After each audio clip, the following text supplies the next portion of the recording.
All right, the ninth commandment, or as Brandon said, the penultimate commandment, the next to last one.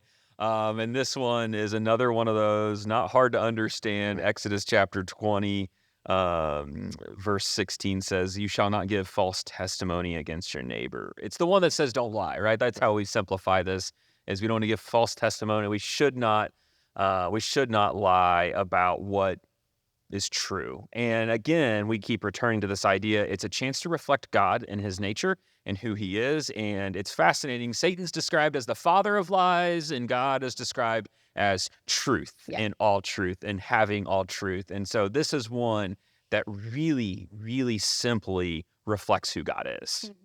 Yeah, I think there's three different things that are going on with this whole God does not, or excuse me, that do not lie. Yep. Because number one, like God cannot lie because he is truth. Yep.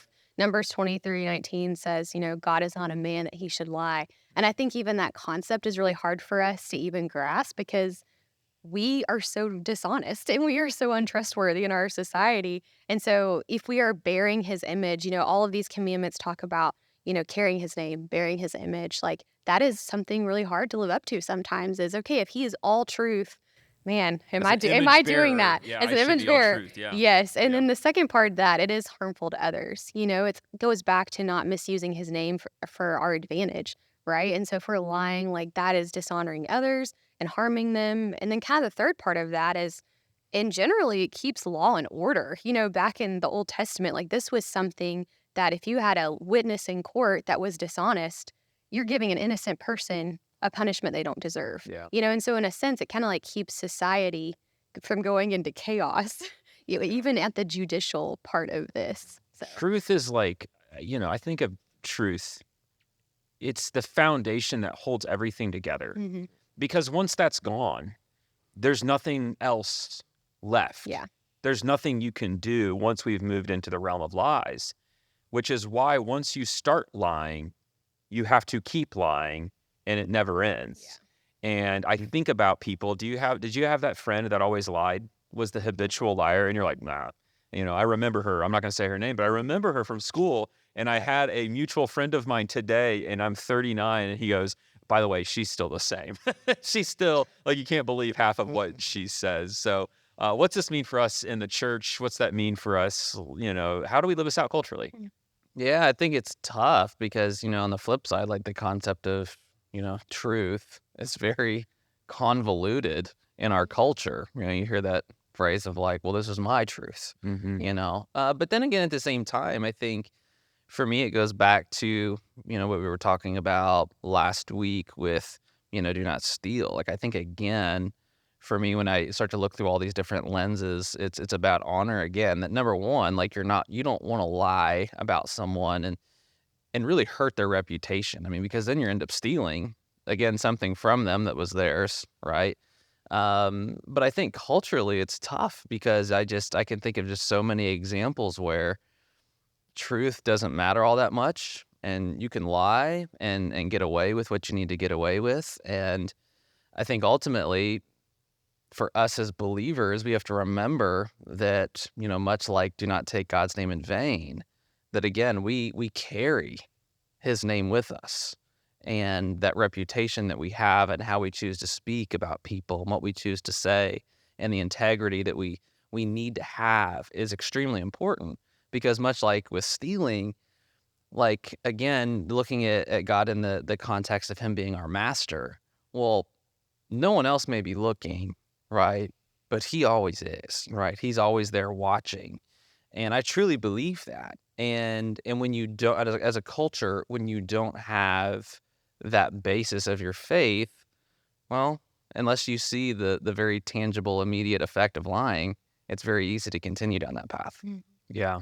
It's interesting because lying is so pervasive, Mm. and it's more pervasive than we're willing to admit, and it's more personal. And the other problem I see with all sin, the problem I have with sin is it works. And a lot of people don't say this, but the problem is lying works. When you have a problem to solve, a solution is I could just lie about it and get out of this. And you learn that, Brandon. You got 4 kids. Yes. You deal with this every Yeah. day. You're dealing with the land of half-truths and Yes. partial truths.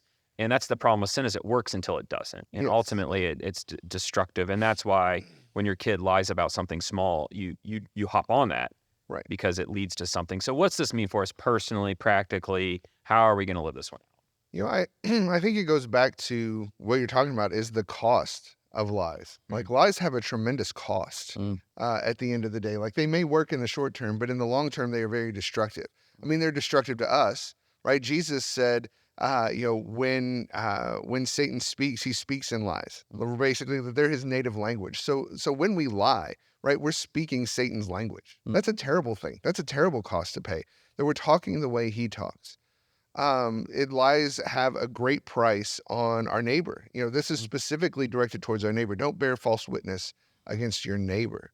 And I think, you look at the last command of stealing. Like, you can repay, you can make restitution for what you've stolen from somebody if you steal their stuff. But if you steal their name, they can never get that back. You can never make restitution for that.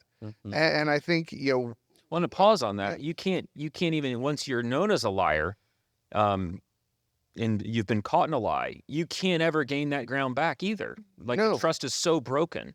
No, yeah. I mean, we used to you have that old fable or parable, the boy who cried wolf or Yeah. whatever. Like, you just wear that. Sure. It's like, so you're damaging your reputation, you're damaging their reputation, but also, like, we're damaging, I think, society as a whole, and we're starting to see that now in our day of social media and misinformation and disinformation and all of these things.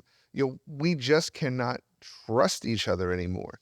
And, if you don't have a shared vision of reality, and if you don't have a shared vision of what's true, then things are going to fall apart very quickly, because you can't agree on the solutions if you don't agree on the truth of the problem. Yeah.